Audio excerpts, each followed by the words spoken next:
வர செப்டம்பர் 7 ஞாயிற்றுக்கிழமை முழு சந்திர கிரகணம் நிகழ இருக்கு.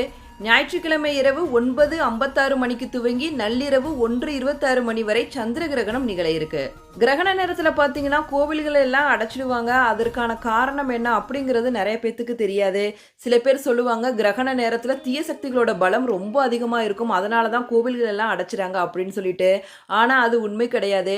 கடவுளோட சக்திக்கு முன்னாடி தீய சக்திகள் நெருங்க கூட முடியாது. இதற்கான ஆன்சரை கற்பகாம்பாள் கோவில் அர்ச்சகர் சொல்லியிருக்காரு. கிரகண காலங்கள்ல கோவில்கள் அடைக்கப்பட்டிருக்குமே தவிர கோவிலுக்குள்ள நடைபெற பூஜைகளும் வழிபாடுகளும் நடந்துகிட்டு தான் இருக்கும். உதாரணமா திருவண்ணாமலை போன்ற தலங்கள்ல கிரகண காலத்துல தீர்த்தவாரி நடக்கும் விசேஷ பூஜைகளும் நடந்துட்டு இருக்கும். இது போன்ற கிரகண காலத்தில் நடைபெறும் பூஜைகளுக்கு உபராக பூஜைகள் அப்படின்னு சொல்றாங்க.